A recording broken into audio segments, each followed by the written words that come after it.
fún àwa tá a tún wò mí káàkiri àgbáyé. Ilẹ̀ plọ́ọ̀tì méjìlá tó wá fi hàn wá ní Ìdó. Plọ́ọ̀tì méjì ló wà lọ́dọ̀ wa níbí ní Ìdó. Kìí ṣe lẹ́yìn road safety náà ni bí a ṣe fi ti àkọ́kọ́ hàn wá. Ká sì lè rí i pé nẹ́tíwọ̀kì tún dáa níbẹ̀. Plọ́ọ̀tì méjì ló wà níbí. Ṣùgbọ́n plọ́ọ̀tì méjèèjì, plọ́ọ̀tì kan là wọ́n láàrin. Kìí ṣe pé méjèèjì wà lẹ́gbẹ̀ẹ́ ara wọn. Plọ́ọ̀tì kan wà láàrin méjèèjì. Ó ní. So ẹni à ń wò yìí. Màá fẹ́ fi hàn wá lè mọ̀ pé ilé ti débẹ̀. Ilé ní ìbáyìí tí àwọn èèyàn ti ń gbé. So ọ̀nà wọbẹ̀ ilé báyìí. Ilé méjì ní rẹ̀ kan lẹ́ẹ̀kọ́ kan. Ti ń gbé bí ilé lẹ́hìn wò gbogbo òkè ní ọ̀hún tí àwọn èèyàn ti ń gbé. Nẹ́tíwọ̀kì Glo la sì ń lò. MTN wà. Etisalat nìkan ni kò dá láàrin. MTN dá. Bẹ́ẹ̀ ni Airtel náà dá ń bí. Ilé náà ni ẹ tó ń wò yìí. Iná sì ti wà ń bí torí bí mo ṣe ń sọ fún wa. Ibi tó bá lòun lo náà ju Ìdó lọ ní Ìbàdàn, irọ́ ló pa.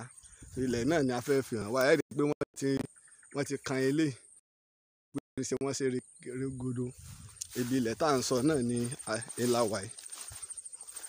Plọ́ọ̀tì méjì ni. Tó pé títí layout ẹ náà ni bó ṣe wọ̀ là ń fi hàn wá yìí. Ẹ rí i pé blọ́ọ̀kù làwọn kan tó já sí iwájú. So òun lélẹ̀ báyìí. Ilé tí a fi hàn wá lẹ́ẹ̀kan ẹ̀gbẹ́ ẹ̀ ni. Plọ́ọ̀tì méjì ni. Ẹ rí i pé blọ́ọ̀kù ni wọ́n já síbí báyìí tí wọ́n ti ń bá ilé yìí lọ. Network ló jẹ́ ká go live ká bàa lè rí i pé network dá níbẹ̀. So network dá níbẹ̀. So ìnìyẹn ẹ rí i pé wọ́n ti ń bá ilé yìí lọ. Blọ́ọ̀kù wọn tún já lé yìí. Ilẹ̀ tí à ń sọ fún wa lélẹ̀. Òun lélẹ̀ báyìí.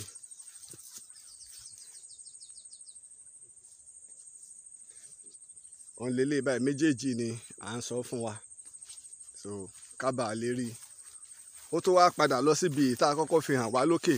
Layout wọ gbogbo bí mọ́tò débì. Ilé tó wà níwájú náà. Tàbá tó lọ sọ́wọ́ iwájú ilẹ̀ gangan ní ilé. Ilé lẹ̀ ń wò ní ọ̀hún yẹn.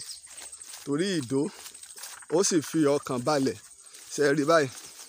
Ara àwọn tó ẹ̀ṣẹ̀ ra bí yìí ní tí wọ́n ṣe corner piece tí wọ́n sì la fẹ́ fi hàn wá yẹn.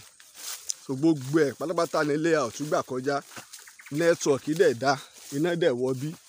Iná Ìdó ló dáa jù bí mo ṣe ń sọ̀rọ̀ lọ́wọ́ báyìí. Iná sì wà láti àná tí à ń lo náà falala. Gbogbo bẹ́ẹ̀ lẹ̀ ń wò. Ṣé ẹ ti rí báyìí? Ilé ni. Ká tó fẹ́ fi hàn wá ni. Ilé ni wọ́n kọ́ síbí yìí báyìí. So ká bàa lè mọ̀ yí pé kò jìnnà rárá.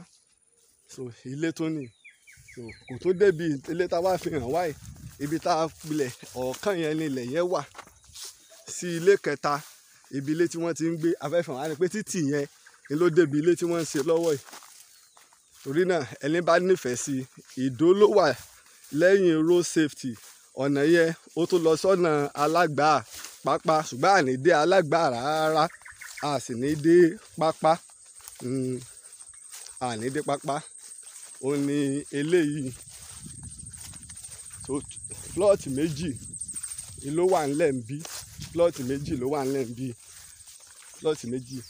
Àwọn lọ́wọ́ òkè yẹn àwọn ilẹ̀ éka ń bẹ. Fẹ́ ń bá fẹ́ fi dáko àbẹ́ ń bá fẹ́ ralẹ̀ pamọ́ gbà jẹ́jẹ́ á fi di owó mọ́lẹ̀. Ní gbogbo bí ọdún mélòó sọdún méjì sẹ́yìn 400,000 300 200 kọ́ wọ́n ń talẹ̀ níbi plọ́ọ̀tì kan. Torí pé ìlọsíwájú gidi gan ní ń bá Ìdó lọ́dọ̀ wa ń bí. Bó ṣe rí nù la wá fi hàn wá. So ilẹ̀ náà ni ilé tá à ń wò yìí. Àbí? So ìnìyẹn méjèèjì náà ni tí a wá fi hàn wá. Àwa tá a bá nífẹ̀ẹ́ sí ẹ jẹ́ ká pe òǹkà ẹ̀rọ mi. Ẹ pè mí sórí 080 23 68 74 32. Lẹ́ẹ̀kan sí ẹ pè mí sórí 080 23 68 74 32. Gbogbo àwọn ilẹ̀ tó wà ń bí pátá ló ní layout. Tí èsè yí pé bóyá ẹnìkan wá kọ́lé di tó sì fẹ̀ dáadáa tó gba mọ́tò méjì tó tún fi ojú àgbàrá lẹ̀. bó ṣe rí nìyẹn o, ẹ ṣé gan ni.